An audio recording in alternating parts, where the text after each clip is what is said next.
चाहूँगा teachers day के लिए। जैसे भी इसरो की बात की थी तो इसरो से एक इंसिडेंट याद आया। आपको शायद विक्रम साराभाई के बारे में पता होगा, पता है सभी को? ओके।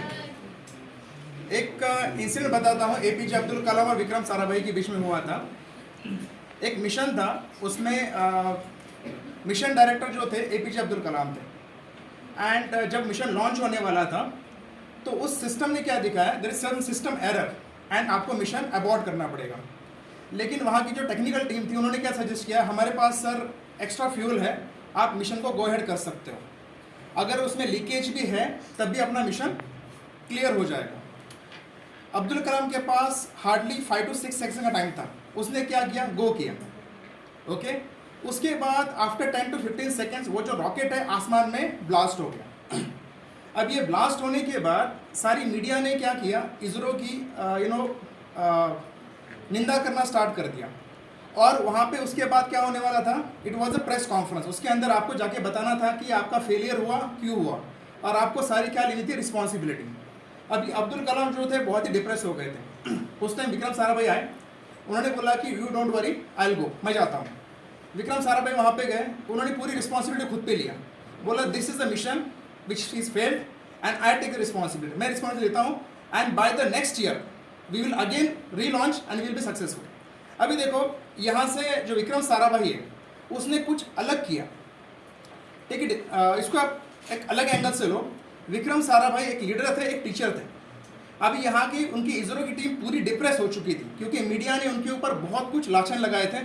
उन्होंने बोला था कि आपने जो सारा गवर्नमेंट का पैसा है, मतलब टैक्स पेयर का मनी, आपने क्या किया, पानी में डुबो दिया। तो वो सारी रिस्पॉन्सिबिलिटी किसने ली, डॉक्टर विक्रम साराभाई ने अपने ऊपर ली।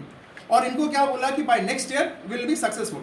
तो ये सारी जो टीम थी डीमोटिवेटेड थी, फिर से मोटिवेट हो गई और नेक्स्ट ईयर हमने क्या किया, रीलॉन्च किया। तो जो टीचर्स होते हैं ना, वो टीचर्स आपके गुरु भी होते हैं, आपके लीडर्स भी होते हैं, आपके मेंटर्स भी होते हैं। एंड अगर आपने टीचर्स को प्रॉपरली फॉलो किया ना, आप दुनिया में कुछ भी कर सकते हो। मेरे जो पहले सीईओ थे, he was captain Arvind Singh Mahavir Chakra. उन्होंने हमें जो भी सिखाया आज तक हम भूल नहीं सकते। ऐसे कई सारे हमें टीचर्स मिले, उसके अंदर हमारे टीचर थे लेफ्टिनेंट कमांडर नीलाद्री बोस, जिसने हमें स्विमिंग सिखाई। सबसे डिफिकल्ट होता है किसी को पानी से अगर डर लगता है उसको स्विमिंग सिखाना। तो वो जो बंदा था खुद खड़ा रहता था पानी के अंदर, वो बोलता था कि I am the trainer, I am there, आप जंप करो कुछ नहीं होगा। तो वो विश्वास उन्होंने दिलाया था हमें। एंड आज जो भी आप हो या इसके आगे आप जो होंगे वो आपके टीचर्स के बदौलत होंगे। मैं आपको दो एग्जाम्पल दूंगा, दो अलग अलग एम्पायर्स की। एक था मुस्लिम एम्पायर्स जिन्होंने पूरी दुनिया पर राज किया, चाहे वो अफगान हो, चाहे ओटोमन हंस हो, चाहे जो मिडिल ईस्ट के लोग हैं, उन्होंने पूरे दुनिया पे राज किया था एक समय। सेकंड थे यूरोपियन कंट्रीज, जिन्होंने भी पूरी दुनिया पे राज किया। लेकिन आज के डेट में अगर देखोगे तो सबसे पावरफुल अगर देखोगे आप, आइदर वो यूरोपियन है या फिर यूएसए के लोग हैं। दोनों में डिफरेंस क्या था कि दोनों ने राज किया, लेकिन इन्होंने क्या कि एजुकेशन को पास में रखा। किसने? यूरोपियन कंट्रीज ने। उन्होंने साइंस डेवलप किया, टेक्नोलॉजी डेवलप की, इसलिए वो आगे मूव कर गए। ये जो बाकी कंट्रीज, इन्होंने क्या किया, अपने जो पुरातन चीज़ें उसी को रखा, उन्होंने साइंस को, मॉडर्न एजुकेशन को पीछे छोड़ दिया। तो एजुकेशन अगर आपके पास नहीं रहेगा तो बहुत मुश्किल होने वाली।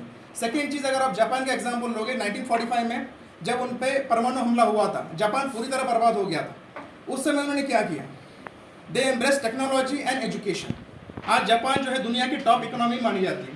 तो अगर आप टीचर्स को रिस्पेक्ट करोगे, उनकी बात सुनोगे, मैं कई बार देखता हूँ स्टूडेंट्स को मज़ा आता है टीचर्स की फ़न करने में, मज़ा लेने में।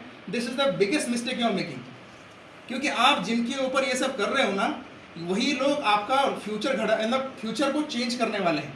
ठीक है, एक एग्जांपल दूंगा मूर्तिकार का। मूर्तिकार क्या करता है, मूर्ति लेता है, सॉरी पत्थर लेता है, उसको शार्पन करता है। ओके, तो शार्पन करने के बाद अगर वो पत्थर कोऑपरेट नहीं कर रहा है, मुझे बताओ मूर्ति बन सकती है? जो सबमिट करेगा ना खुद को, उसी की मूर्ति बन पाएगी।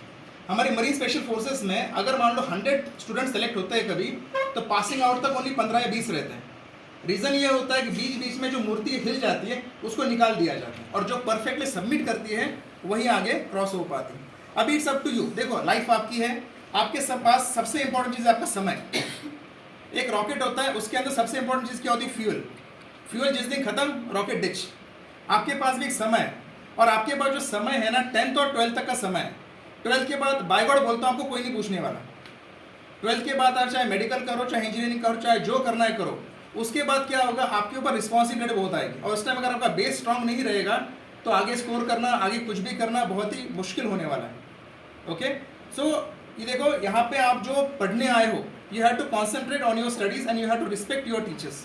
ठीक है, यही बोलना चाहूँगा, और once more thank you very much. Thank you.